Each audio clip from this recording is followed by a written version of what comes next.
So today, if you look at the e-dimension, I already uploaded the first homework, and it's due in 21st February. Weeks time. It's not next week, it's the week after. Yeah. So I think I should be able to cover all the materials by latest next week. Right. So that's the homework. It shouldn't be too difficult. It's just you should know. Right, so for the encoding, I know during lecture things can be a bit fast and difficult to understand the first round. So today I'm going to do a recap, and then we're going to continue where we drop off today.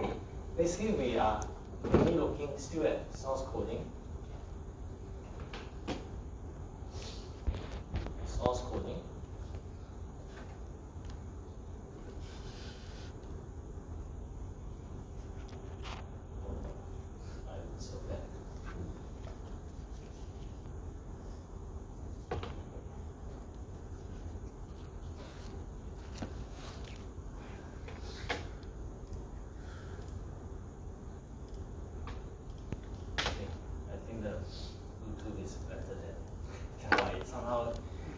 Okay, so we go to, let me erase that things here.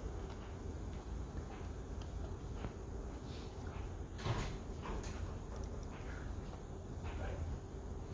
So let me repeat, we're going to do source coding. So if you remember, what is the purpose of source coding?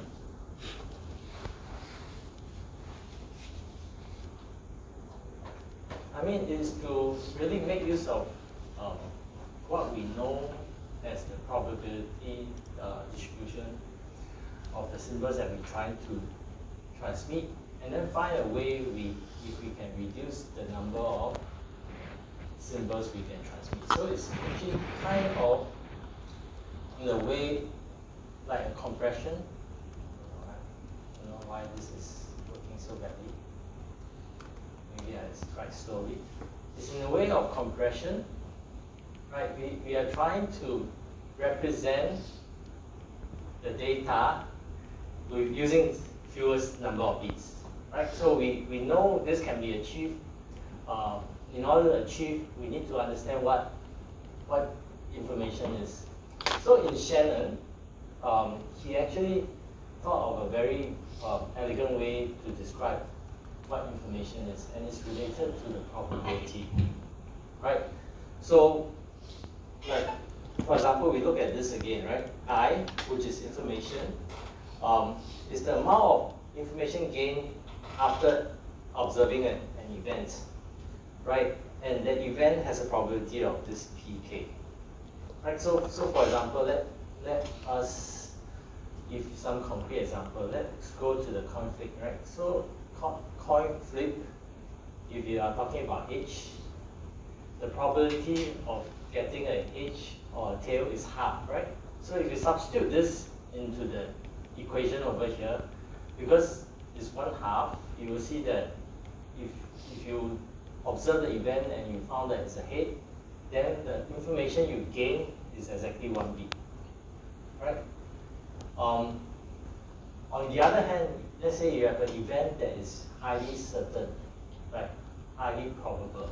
So example that I mentioned is like lottery, right? You bought a lottery ticket like last Friday, there was this 5 million reunion draw, right? So the probability of winning the group 1 prize is very low, right? So on the other hand, it's almost certain that you will not win any prize, right? So so in the case where I'm telling you, I reveal to you, I check the total ticket, I reveal to you that I didn't win the total, right? And then in that case, the information I'm trying to tell you is actually very low, right? If you look at the probability, because it's a probability of winning is very low.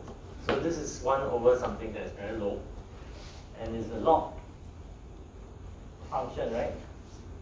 So 1 over probability, so so probability of winning is very low. My this is not working well today. You know why? Very frustrating. They are doing. Yeah. Huh? Even the wire part is not working well. For a while it's working well. Okay, log base 2. So I'm looking at a probability event which is very low probability. So what is low probability? Let's say it's 1 over, no, I mean I should say it's an event that is high probability. The high probability that I'm not going to win the prize, right? Right? Because the total is very difficult to win. So when I tell you that I didn't win anything, then let me give you an example that's easy to calculate in using math. Let's say the probability of me losing is very high. Oh, what am I talking about? The probability of me not winning is very high, right? So this is, so if you look at this, this is 1 minus something like this, right? So what do I get? So this is the probability of me losing the total, right? It's 1 minus an event that is very rare. And then if you look at this, this is almost close to 1, right? So if it's almost close to 1 but slightly smaller than 1, if you look at the how a log function looks like, right? At 1, it is 0, right? So the number of bits that I'm able to tell you is actually very low. The information that I convey to you is very low, right? So by understanding how information is being quantified, we can kind of think what is the best possible way to design our source code so that we can use the least number of bits to represent something that we want to represent, right? So example that I've shown you before, for example, how do we get this expected probability or average information content per source symbol? I think I give example, for example, of Morse code, right? Morse code, in the Morse code example, the letter E has the highest probability that appears in the English language. And then compared to Q, Q has a very low probability. So we can always design the code in such a way that the average words that I send out, because I'm sending out English messages, right? So the average number of bits that I send out to convey the similar information is going to be as low as possible. But what is the lowest limit? The lowest limit is given by this entropy of the source, right? So this is S represent the source, meaning that I have this number of symbols or letters in the alphabet that has this probability. So the entropy of this source is just the expected value. And if you know, if you studied probability before, expected value is like something like an average value, right? So I here stands for information. So it's the average information per source symbol, right? So we can do the math. Excuse me. And we find that for the case of, for example, 2, right? If I have 2 symbols, the average, if the 2 symbols are like a head and tail, right? One head, one tail. The most number of bits I can use to represent this kind of event, the coin tossing event, is really 1, right? Because this is the maximum case. This is the case because it has a probability of 2.5.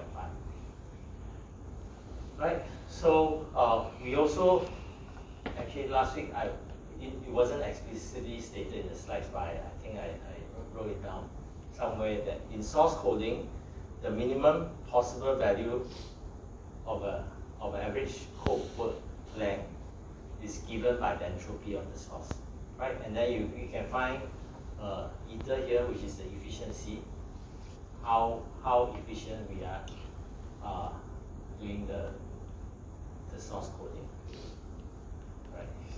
Right. Okay.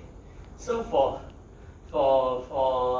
distortionless or lossless source coding, the average number of the average length of this word has to be greater or less than, no, greater or equals to the entropy of the source, right? So if I want to do some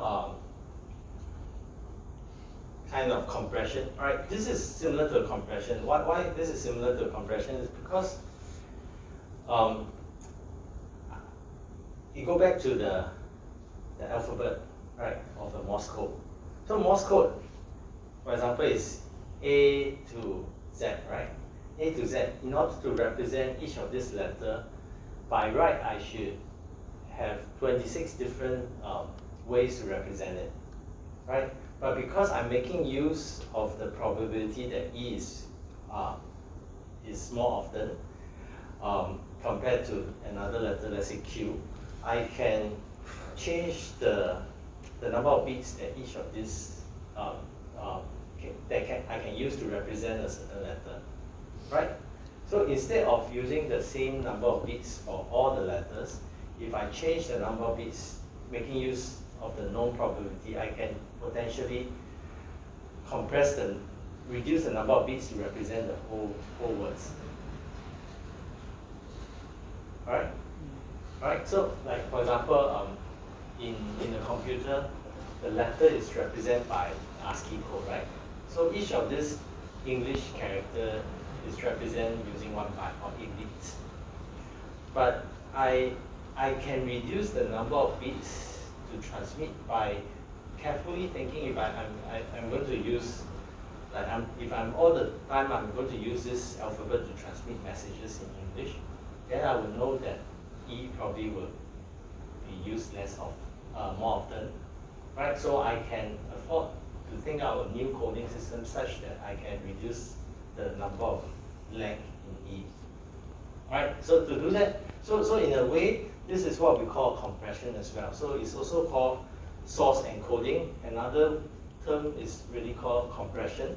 And this is a form of compression where it's distortionless or lossless, meaning that you do not lose any information in this source, in this encoding. It's different from like JPEG or other ways which is lossy, or MP3. Those kind of encoding is a lossy compression because you're losing some information. But this is a lossless encoding that we are interested in. So I have gave you this Hartman coding. I think it's useful to go through again. This is a different example from what we have gone through last week on how do we use this algorithm to come up with a coding that is very high efficient.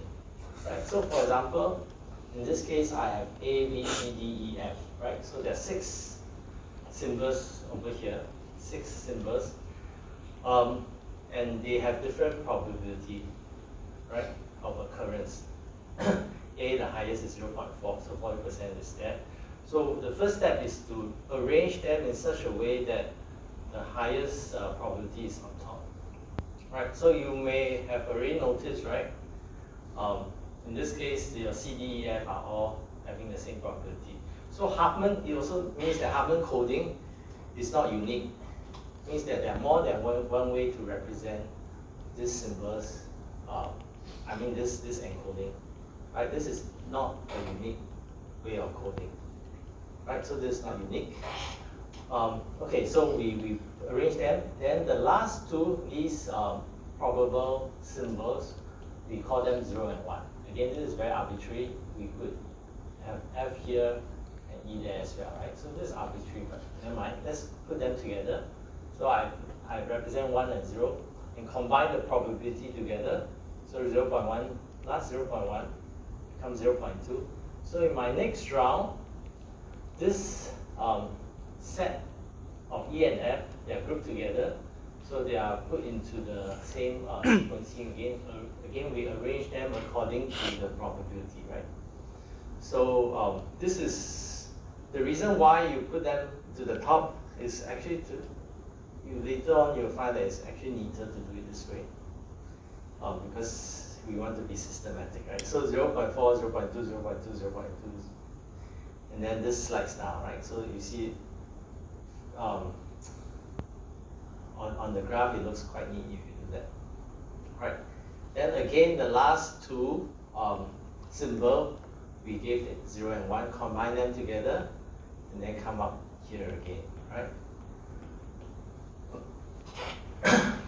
Okay. So then you have 0.4, 0.2, 0.2, 0.2. The last two give a 1 and 0, combine them together, becomes 0.4, it goes to the top, and then again we repeat this sequence, 1 and 0, 0.6, and then this is the last two. We stop at here, right? Because now the probability is 1. Right? So how do we generate the code? I will give you two examples. Let's say A, right? So you draw the line where this symbol A is going.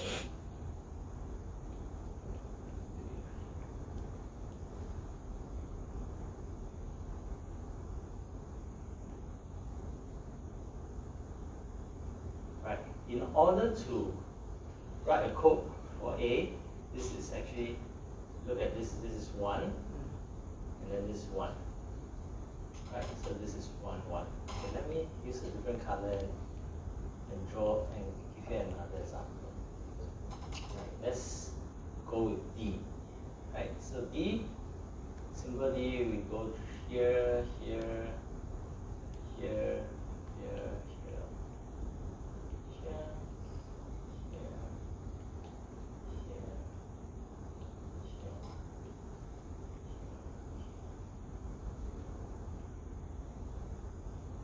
here. Combine with top and here, right? So how do we get 1, 0, 0? So we start from here. This is 1, and then this 0, and then we follow the next line. The location is 0 here. So it's 1, 0, 0. Right? So in the homework, actually, if you have noticed that there's a homework question that asks you to do this Hartman coding. So please practice. I just show you the homework.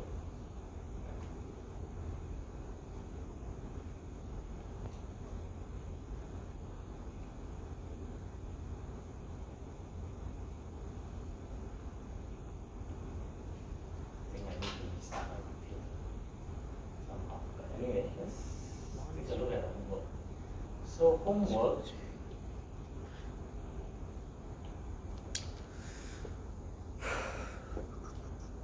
Okay, there are how many questions? 5.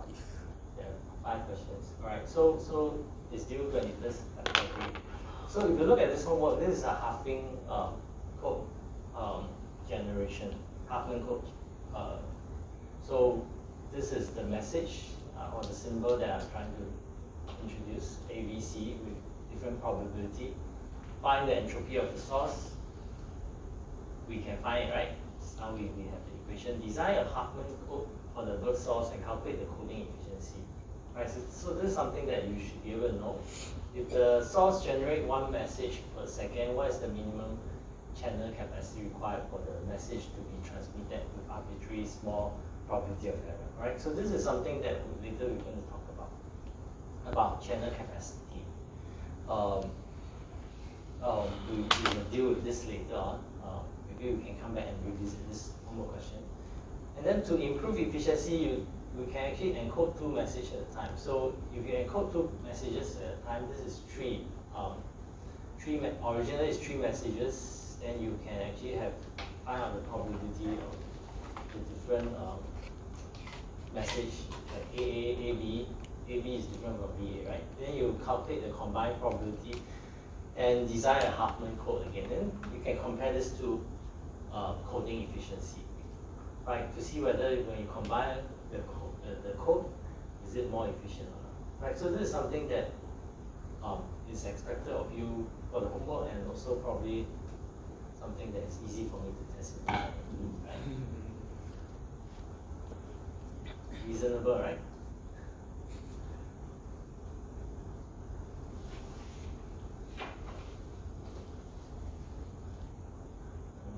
obvious what I can test, what I cannot test. But I just want you to understand what's happening in class. Right. The other thing that you will notice that Hartman code is a prefix code. Right. You remember what is a prefix code? It's unique. The first one. Yeah. So go inside the second. the prefix of the code is not the code word of another symbol, right? So at 10 is there's no code word that has 10 there, right? Or 1001, there's also no code word that has 0 and 01, right? So this is called a prefix code. This is an example of a prefix code. There are different ways of generating a prefix code. This Hartman coding is one. Right. So where is Hartman coding used? So this is an example of fax. I'm not sure you're familiar with the fax. You know what is a fax machine nowadays? Yeah, people probably never seen a fax machine before. So before all these emails are invented or whatever, a lot of information is transmitted using fax. It's especially used in like sending POs, receiving invoice. Because before that, email is not really ready. So in fax, what is actually being transmitted is on a piece of paper. Usually it's a document, right? A document, or you can draw a picture, right?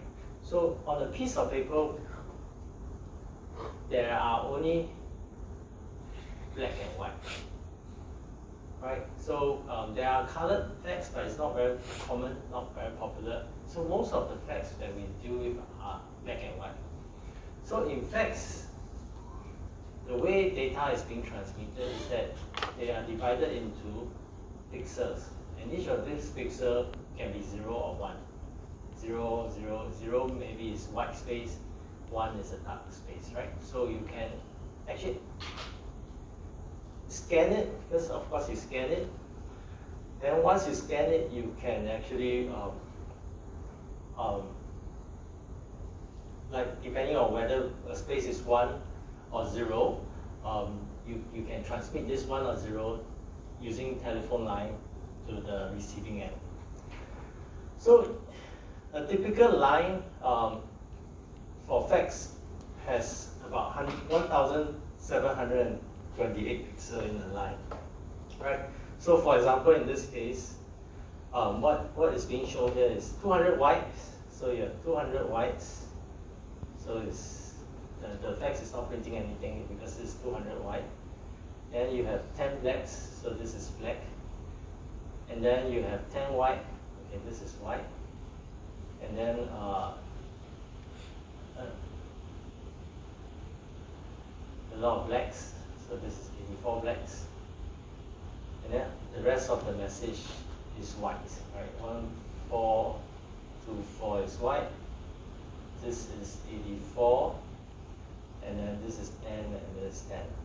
So you can see, right, if I want to send out this message using just without encoding, I need to send like this is 0, 0, 0, 0, 0, 0, 0, 1, 1, 0, 1, 1, 1, 1, 1, 0, 0, 0, 0. But we can do better. How we can do better is because on the fax,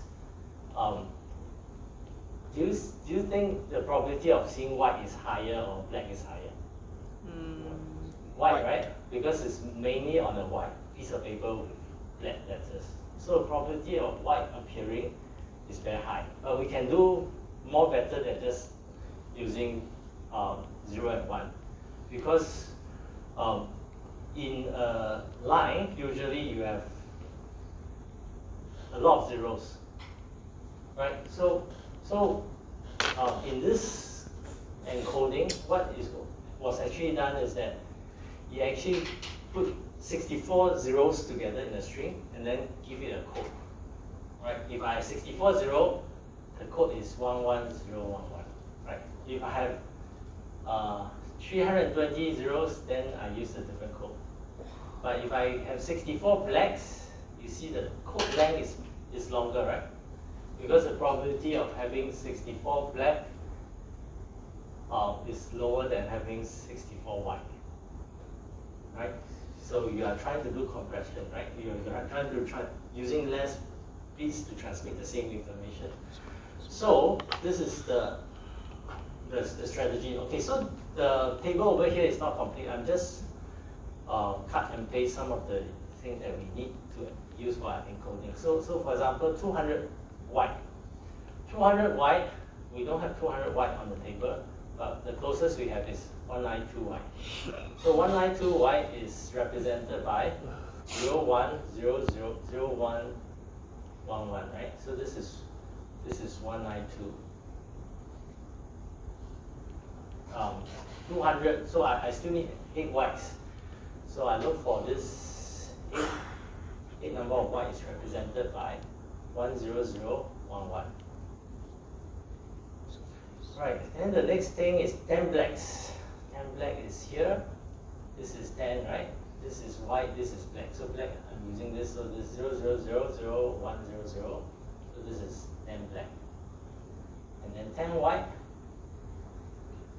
10 white is 1, 10 white is 0, 0, 1, 1, 1. So this is another 10 white. Followed by 84 black. 84 black, the closest I can make up is 64 black plus 20 black. So you know the drill, right? So this is again 64 black and then plus 20 black. Okay, so the last one is interesting because it's 1424. So in typewriter, there's this end of line because you don't bother to print anymore because the next 1424 is white, right? So you can just do an end of line, go to the next line. So end of line is encoded here.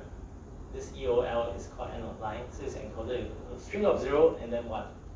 Right, so you can see that what we are doing is compressing this 1728 into just 54 bits.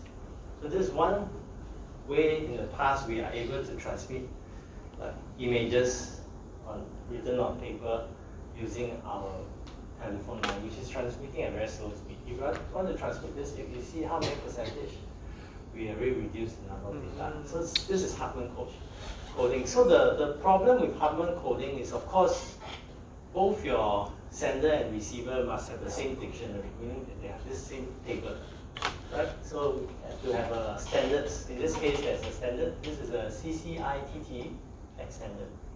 So the text machine will need to know what is the standard that's being sent. And then obviously, this is a prefix code. So if you search around, this is really a prefix code. And prefix code is easy because once you read and then you know that there's no such code as 0101111, right? So you know that once you reach this is the start of the next code, right? So you can really start to decode this. Sorry, Prof, can you explain prefix code again? Alright, so prefix code, if this is not a prefix code, when I read this code, right? Yeah. This could be a prefix of another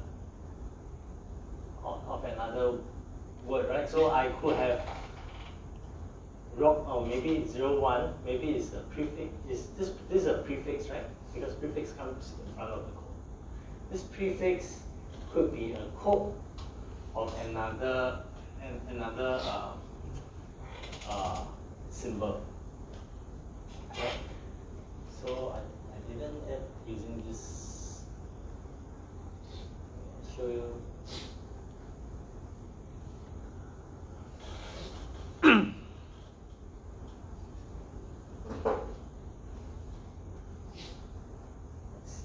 me see if I can find my.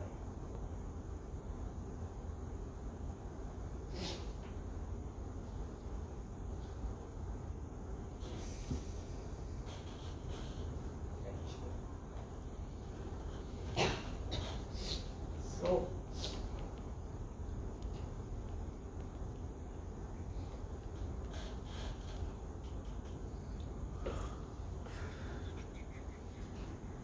right, so okay, I said so this is not a prefix code. Let me erase the. Can you see this?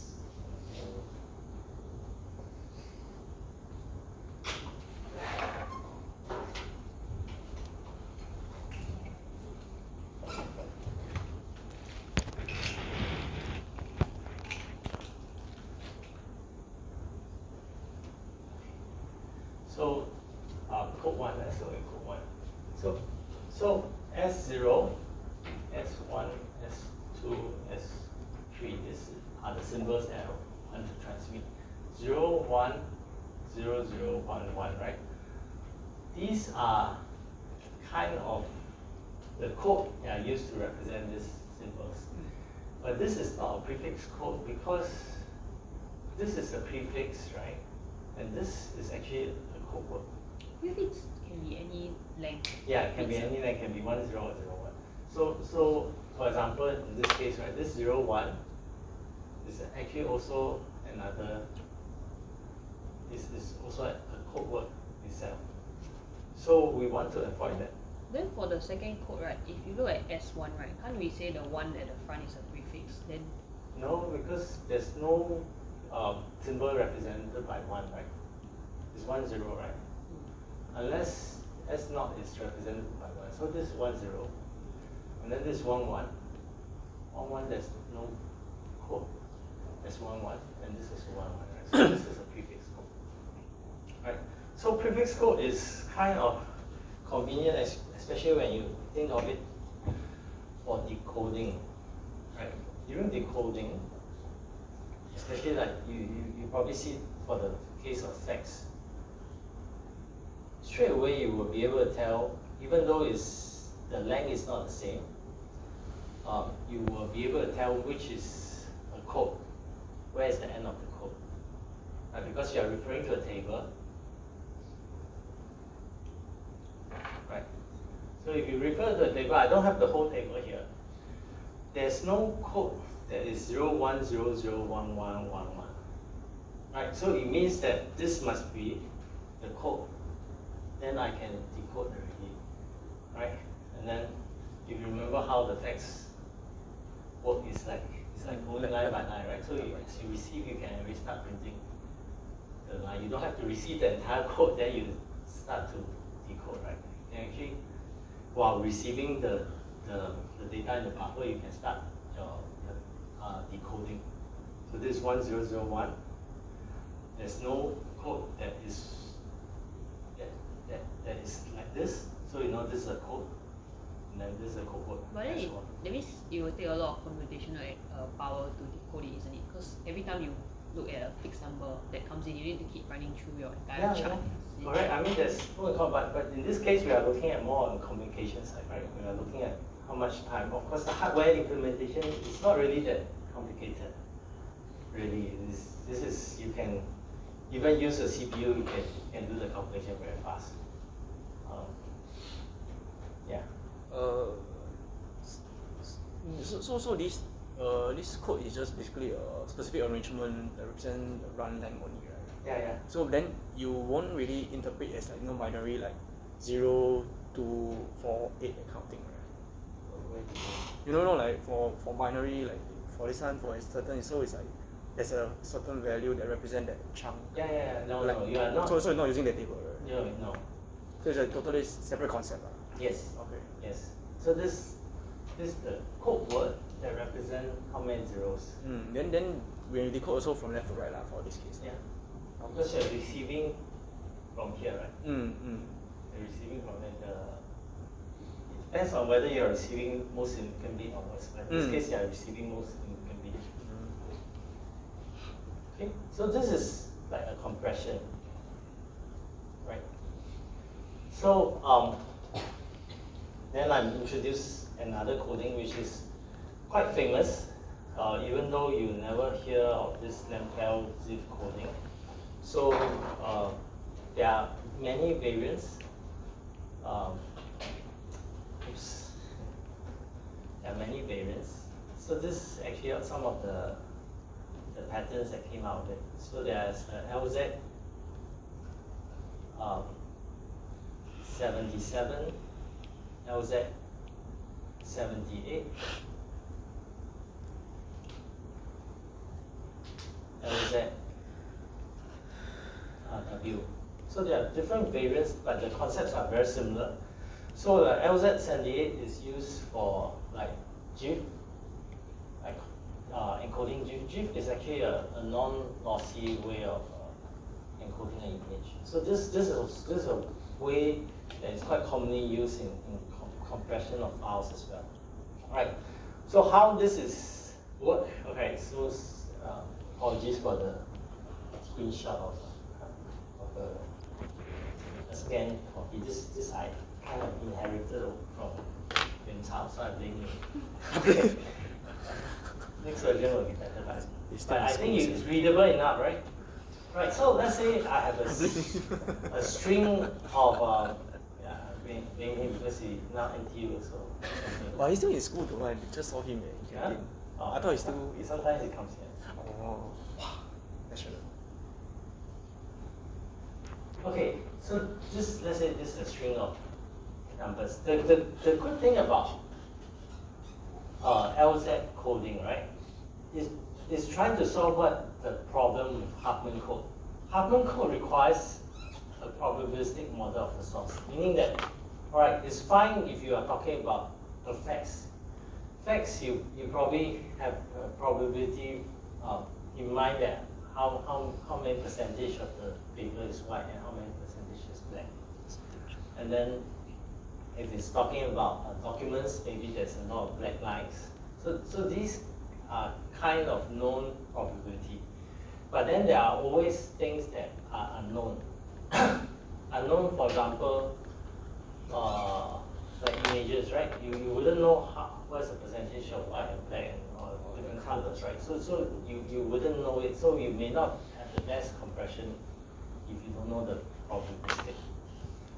And then the other thing is that you also need to have a shared dictionary to decode the source. So this algorithm, Lempel zip algorithm, I will describe to you one of the implementation, how this is implemented. It may not be obvious to you why it's actually efficient, but let's go through the algorithm. And then you probably can understand how it's being used. So let's assume the first symbol 0 and 1 are already stored in the codebook, meaning that I already have 0 and 1, all right? So this 1, 2, 3, 4, 5, 6, 7, 8, 9 are the positions inside a codebook. So codebook is like a dictionary. Dictionary, you have different code words, right? So 0 and 1 are already there in position 1 and 2. So if you look at the symbols here, this is 0, this is 0. So I want to find the next sequence that I encountered the first time. Next sequence, the shortest, and then I encountered the first time. So what I mean is that 0 is a very symbol that I know that is not in my dictionary. So 0, 0 is the next shorter one that is not stored there, right? So I'm going to add this 0, 0 sequence into my codebook, right? So this is the position tree, 0, 0. How is it being represented in terms of the earlier codes? It is made out of. Wait, but Prof, I thought just now you say that you shouldn't, if 0 represents a certain code already, then it shouldn't be used as a prefix. Yeah, that is a prefix code. This is not a prefix code. This is Huffman is a prefix code, but this is not a prefix code. This is a different coding. But wouldn't you encounter the problem of needing the whole thing? Yeah, so later we look at the algorithm. It's a different way of encoding. So let's see whether we can decode this well. All right, I have a few examples later. So this is 0, 0, 0, 1, all right? So 0, 0 is made out of symbols that we already know, right? code that we already know. And these codes are in position 1 and 1. So I can write down the numerical representation as 1 and 1. Right? So after 0, 0, so I take away the 0, 0, right? So I take away 0, the next sequence is 0, 1. Right? So 0, 1 is also something that is new to me. I write down 0, 1 and I put that in position 4. 0, 1 is made out of symbol from 1 and then 2. Why is it 2? Because 1 is in position 2, right? Okay, so this is what it means. And then, so I cross out this. The next I get is 0, 1. I already have this in my code book, so it's not new, so I couldn't have 0, 1, 1. Right, so 0, 1, 1 I'm going to add into my code book. So this is 0, 1, 1. And 0, 1, 1 is made out of the code that is from position 4. So 0, 1 is position 4, right? And then 1 is position 2, right? So I write down 4 and 2. Do you always read left to right? Yes, yes. So it's from this to this. Right, so we assume that the sequence is from left to right. Right, so you can continue this. Right, so in this example is only run up to this number. Right, so we have this number of string, and for this purpose,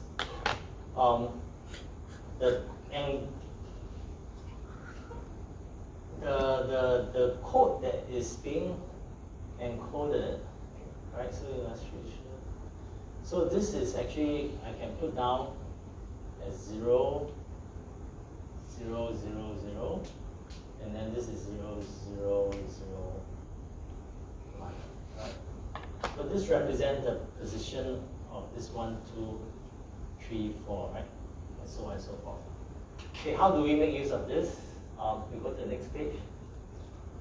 So this, all right, is everyone following me? So this is, okay, this is a, I apologize again, this one, you ignore the last row over here, right? So we do the next iterate. So let's say we have this sequence again, 0, 1. So once we have this code, right, so we take care of this.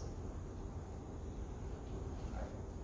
So we take this and then put in a table over here. So this is what we have copied from the previous page. Right? 0 and 1 are what we are already given. So this code word over here is actually a 5-bit code word. So we need to actually have an agreement on how long the code word needs to be.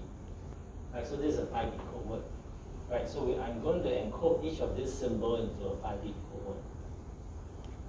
Right, so 0 and 1 is already, we assume that we want to fix it, so this is given.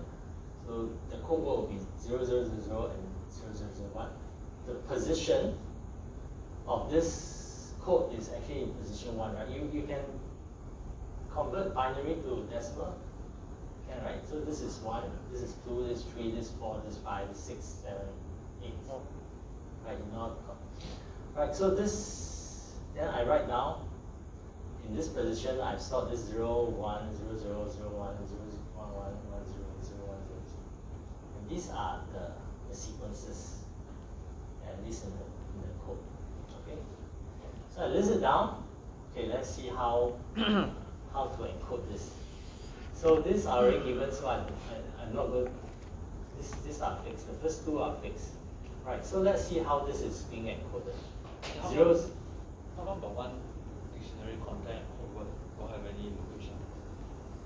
Sorry? The last row, the dictionary content or what doesn't have a corresponding. Because we didn't use it. But anyway, it's 1, 0, 0, 1. We're not going to use it. Later you will see why we are not using it. Right. So 0, this 0 is actually this code, this symbol, right? So it's located at 0, 0, 0, 1, right? So we put this 0, 0, 0, 1. 0, 0, 0, 1 over here, right? So this is the same 0001. And then this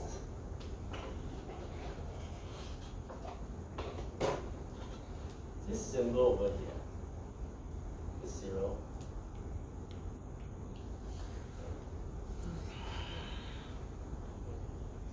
None of you CSD, right?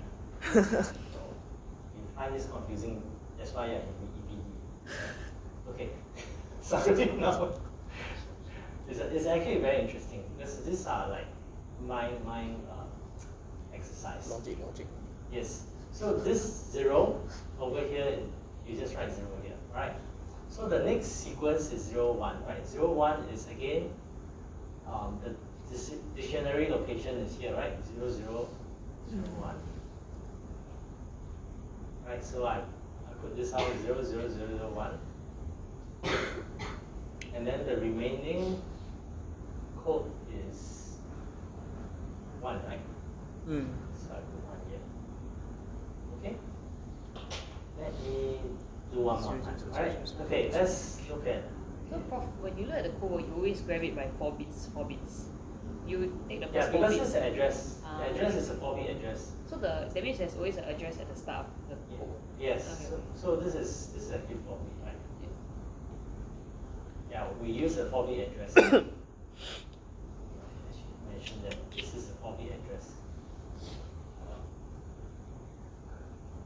This is just the algorithm that I'm just showing you, but there are a lot of variants. So this is not the only variance. Okay, let's look at this. This is 0, 1. Where is 0, 1? 0, 1 is actually in address number 4, right? So we take this address number 4, 0, 1, 0, 0, 1, 0, 0. It's quite confusing. I think even for grading, I also. Okay, I probably use a computer to grade. Wow. Okay, so this is how you just go down the number, you get all these cohorts. Alright, so I'm just showing you the algorithm. If you look at this algorithm, what you notice that is very different from the Hartman code is that it doesn't have a dictionary. The dictionary depends on the message itself. Right, you create the dictionary as you go. But you got the dictionary location, right? Which is the first one. I mean, yeah, but this, I give you another sequence, it will be a different dictionary. It will be right? Because you got this dictionary because of the sequence of 0 and 1s I gave you. But I give you a different sequence, you will have a different dictionary. Okay? So it doesn't depend on a fixed dictionary that both of us need. And that is not dependent on the probability. It really depends. These are encoded based on what is inside the message. Okay?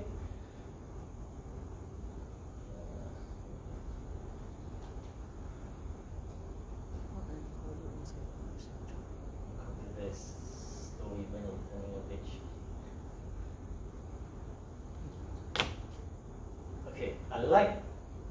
Okay, this I need to quantify. This LZ code, right? There's different kinds of variation. This variation that we use a fixed length code compared to Hartman code. Hartman code use a variable length code.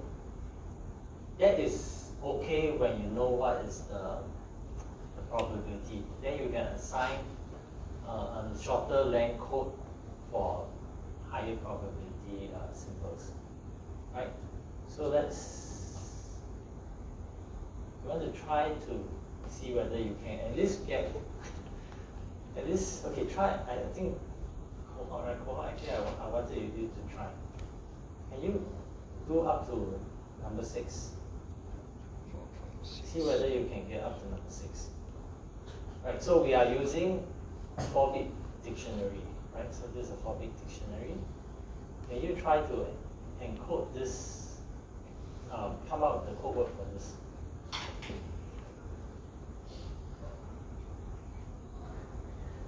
So the first 2 is already given, right? So we assume that these 2 are given. So we start from number 3 onwards.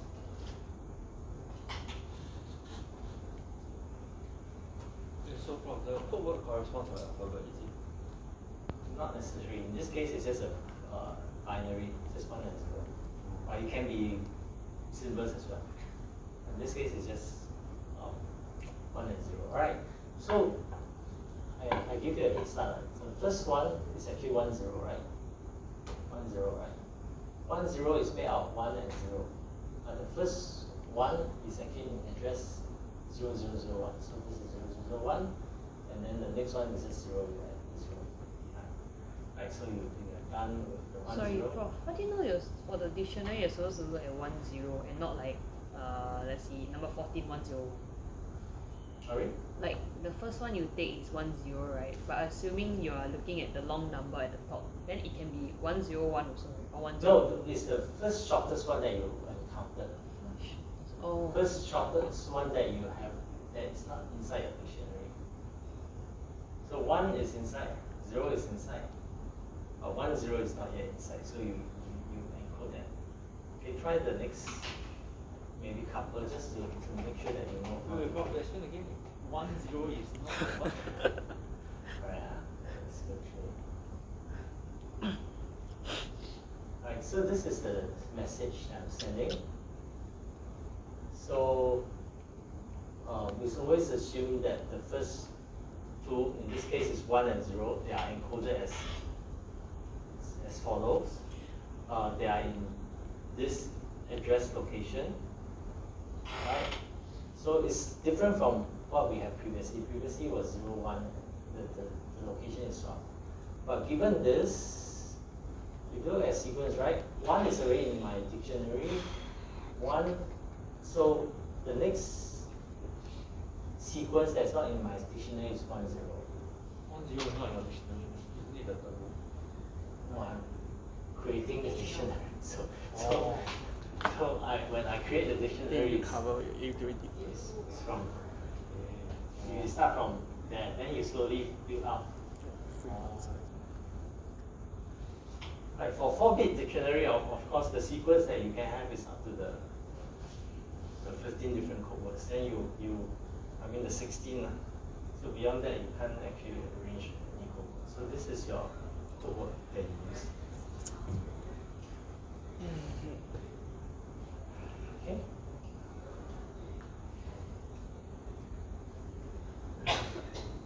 So exam you just gonna give us the 1 and 0 for the first one, then just ask us to complete the code word. Right? That's all. Maybe. Because else that's nothing. Let's see this exam question. Iterative. So for the third one, okay, once we add 1, 0 into the dictionary content, then we go to the dictionary location, Yeah. which shows it's at binary 2. Which one is it? The third one. This one? Yeah. So after so you, it's yeah. 1, 0, right? Uh-huh. So 1 is in my location 0, 0, 0, 1, right? So this is 0, 0, 0, 1. Also, you put down the contents of the dictionary after you added it to the dictionary. Yeah. Okay. After that you put 0. Right? Okay. So if this is 0, then you put 0. If this is 1, you see the next one is 1, right? Then you put 1. So the goal actually is it to re-represent that long string at the top into Yes. section of Later code words? this is to come out the code word, right? Mm. But we haven't encoded the message here. So it's forming the table first. So how do you encode the message? Actually, the encoding, if you look at it, it's not necessarily shorter for short sequence, right? So if you look at the decoding part, so the decode, okay, just now we look at the encoding, right? So we will see that, for example, how this will look. Maybe this is 1, 0, right? So this, how do I code this? This will become, this is 1, 0, so this is 0, 0, 0, 1, 0. Then the next sequence,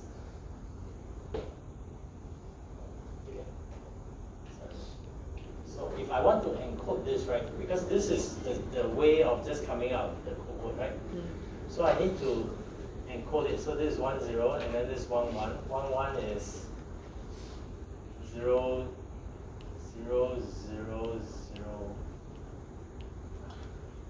1 1. Right? So this is how you encode the sequence. It's not obvious to you that this is actually longer than the short message. But as it becomes longer, actually it becomes shorter. I'll show you a Python code later to demonstrate. Because coding by hand is too tedious. Alright, so let's try to decode this. Let's see if I use the whiteboard.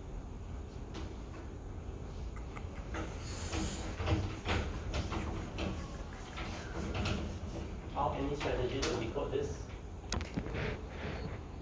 This is, so the message is 0010, 0011, 1001, 0100,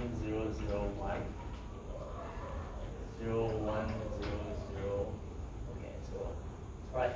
So if you look at this, do you recall what is this? Because we know the initial code, we only know the initial code. The initial code was 001 is 0, 01, 01. This is the initial code word. Okay.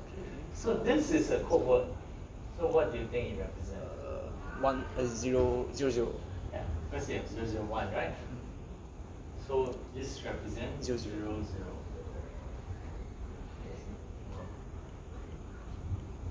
Right, so we know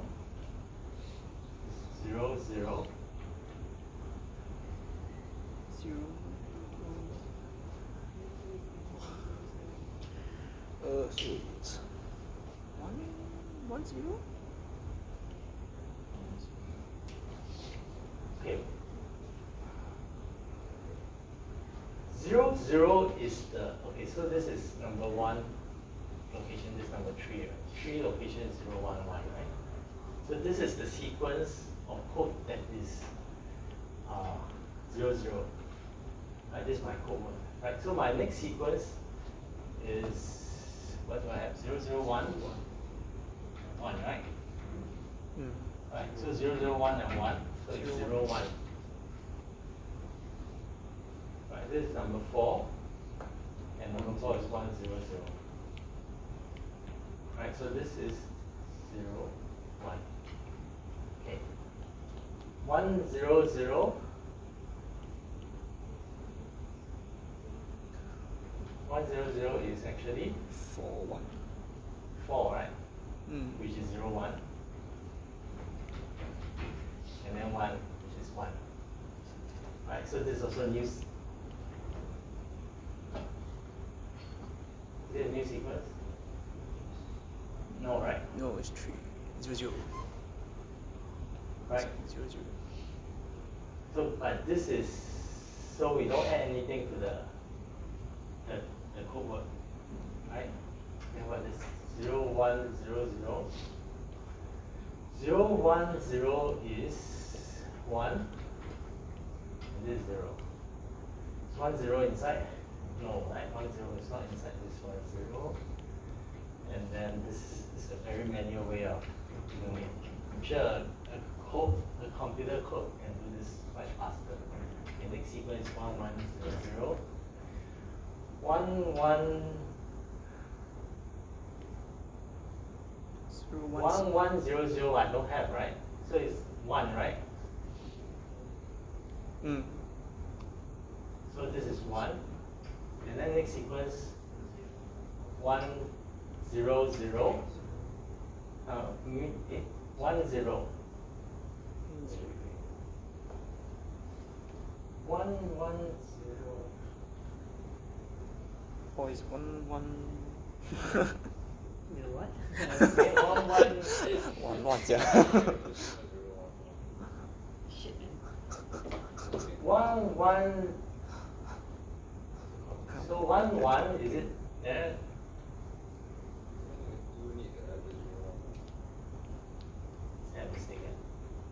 I think you need to add the 0, 1, 1, the third one. Yeah, I miss out. I miss out the 0, 1. Yeah, you missed the 0, 1, 1. So this is, You need one, yeah. So 5 should be 0, 1. this is, because this is 0, 1, 1, is it? 0, 0, 1, 1 is this. Right, so, okay.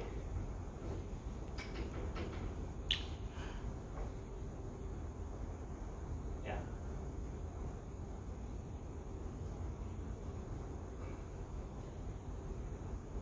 Zero one zero is become 10, and 10 is a new word. So 10 is a new word, and then this number 6, which is 110. So it's Right. So 110 is representing 10, and then plus another 0. 100 is a new word.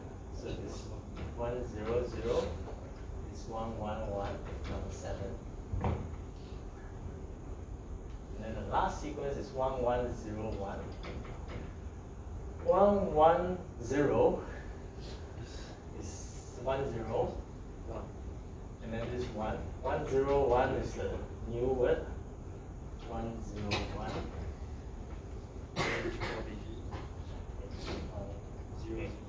Yeah, this is a, yeah, this Prof, is. I think you missed one symbol. I missed- Okay, you have because you have 6 code words there, but you have 7 there. You're missing the 1. Oh, what? I'm missing the 0, No, 1, you're 0. missing the 5th one. Okay. Wow, exam time. So Just it's- belong to the Can do But here I'm trying to use a whiteboard. But you understand the logic, right? Yes. Okay. I just want to show you something that is not using. I mean, obviously, if you write a code, this will not have such an error because it's a very logical sequence. All right. So let me show you a Python implementation. If my computer still can survive this. What time are we? What time we started? 2 o'clock. We are, okay. The intention is to go slow because all this cannot, if I rush, it will be. Okay, let's look at the Python code. Right, so the Python, this is the Python implementation of LZ78. So, the original one you can what is code this one. LZ78?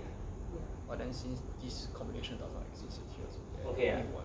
I Then didn't write is this the code. binary I just Googled address and found in this. terms of 3 bit, I guess. So there's a function, there's an encoding function and there's a decoding function.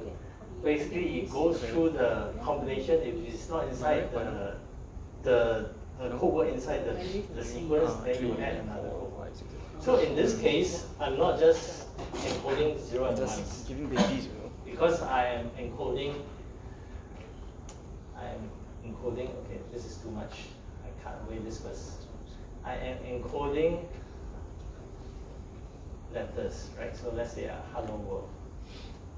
Right, so hello world, let me save this.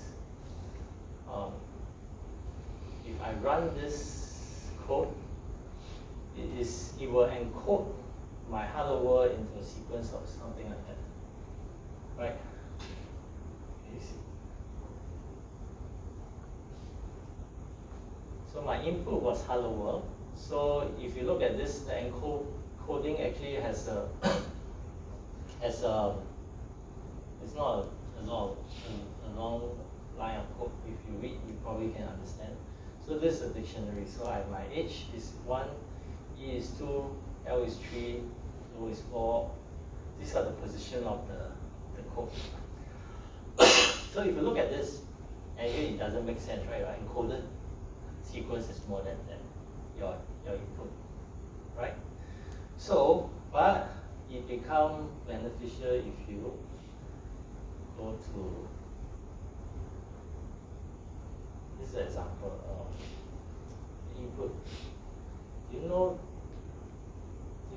this is the text, full text of Pride and Prejudice? Do you know Pride and Prejudice? The full text is here. There's no copyright because the author has already paid for more than 70 years. So it's become open source. So you can see the entire book is 299 kilobyte. So if I put it here, right, this is the entire text, I think. So let's run the code like very fast.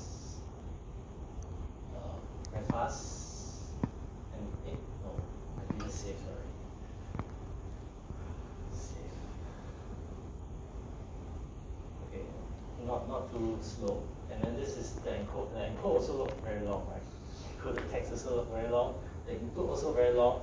But let's look at the file size. Alright, so the file size, this is my encoded text 311 kilobyte. Right?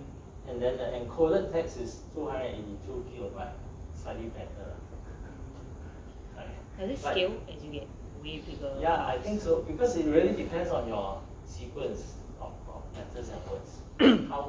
But you have to remember this is a lossless compression, meaning that no information is lost. It's different from those lossy compression like JPEG. JPEG is a lossy compression.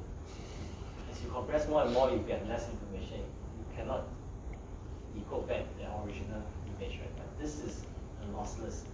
So meaning that I can encode this and then transmit it. I can actually reduce the number of bits that I needed to encode. And it's also used for file storage. I mean, you don't have to store entirely. And you look using even with Python for text, this is completed in less than 0.1 second. Encoding itself is not a problem even for this. So that's the reason why it becomes one of the more important. I mean, it's also a textbook example of why by using a clever algorithm, you can actually achieve lossless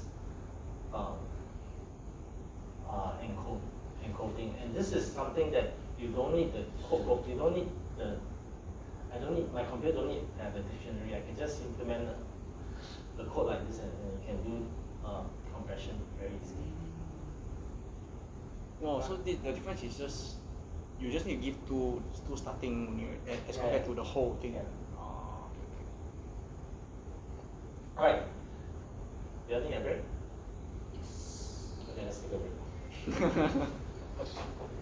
It's not a lot of information, right? But it's just Time. entire chain of communication. Source coding is somewhere between message and coding, right? So there's another coding which is called channel coding. So source coding, the objective is to make sure that you need the least number of bits to transmit what you need to send. Channel coding is another concept where your channel itself is not perfect. You have fading, you have noise. Then in order to still send the signal without any loss of information, you can increase the redundancy in your coding, meaning that you can add extra bits to your code so that even if there's some error during transmission, you can recover those errors. Right? So, like for example, CD, you know CD, sometimes you have a stretch. It doesn't matter if you know what CD is. There's still, if it's not serious, you can recover whatever that's inside because there's redundancy in the coding. And that is required because you know our wireless channel is full of noise and interference, right, fading, and so on. So there must be a way to make sure that we can efficiently code. We call it channel coding, such a way that we still can transmit the information without any loss. Right? So that is channel coding, which I will cover during source coding and channel coding kind of independent. That's why it's also good for us to split the class like this. Today with source coding, and then we look. And next part is actually look at the capacity of our channel. What is the theoretical capacity of our channel? How much can we transmit? Of course, whether we can reach that capacity is a different issue because there are different techniques and then there are different problems with the channel as well. Right? But what we not want to know is what's the capacity, and then the good thing about knowing the capacity is that we know how far away are we from the theoretical it is. Then if we are very close, then probably we don't have to do additional thing. But if we are very far, it means there's something that we are doing is not right. Right? So, in a way, the channel capacity, later you will see different definition, but one of the one that is more important for us in wireless communication is the channel capacity, which is how much information can be transmitted or reliably communicated through noisy channels. Right? So, in our case, the noisy channels are kind of defined as having white Gaussian noise. You know what is white Gaussian noise? You know what is white noise? White noise is noise having all the frequency, right? So it has components for all the frequencies. It's just like white color, right? Why you see white is because it has the wavelength or frequency of all the visible lights, right? So that's why you see white. Again, we want to see how much of this information can be communicated reliably. So Shannon showed that there's a way that you can do it. So there's a limit of how much you can communicate with as small as a small error probability as desired. So you can actually transmit without error, but then there's one limit. Obviously, you go down to very slow transmission rate, you can definitely transmit without error, right? So, but we want to see what's the upper bound, how much we can transmit without error, right? So this maximum rate, sometimes we call it capacity of channel, but in the next few slides, you will see that capacity may mean different things, right? So it's quite. I will tell you why that's so. Okay, let's go back to this DMC, right? This is a discrete memoryless channel. So we have an input and an output. So input are the different symbols that we want to transmit, right? So it can be x0, output xj. Right, so there are j numbers of symbols here. Call that variables. Then on the receiving side, so this is the channel, right? So this is the input, and then this is output. This is the receiving side. There are k numbers of output. Right, so first thing you'll notice that j and k need not be the same, right? We will learn about channel coding later. We will also see why it need not be the same, because sometimes you just want some redundancy, right? What is important is later. So this j and k need not be the same. So I have j number of inputs, k number of outputs, and both of these are random variables, right? So if you write down, do you know what is p? Let's say y, k, r, xj. Remember your probability. You know what is conditional probability, right? So you want to know what is. So what this really represents is what is the probability of getting yk if I said xj. Right? I know, given the probability of xj, right? So I know I'm sending the xj. I want to know what is the probability of it being received as yk. You understand? Right? Okay. So you have discrete. Okay, discrete. Okay, this are we are dealing with digital channels, right? So this we call this discrete, meaning that it has a finite size. Of course, whatever that's not discrete is continuous, right? Continuous have infinite size. because analog signals you want to transmit is finite number of levels, right? But digital we have a discrete number, meaning that a finite number of sites. Memoryless, we mentioned this before, whatever you transmit now doesn't depend on what was the previous symbol, right? So it's memoryless. Example of non-memoryless is easier to think about English words or languages, right? Or a message. Let's say a message as English consists of English letters of the alphabet. Those are not memoryless because the probability of the next symbol will be different depending on what was the previous. But now we are just taking of memoryless channels, right? So I think all of you know what this conditional probability, or this is another way in communication is called transition probability. It's that probability of getting Y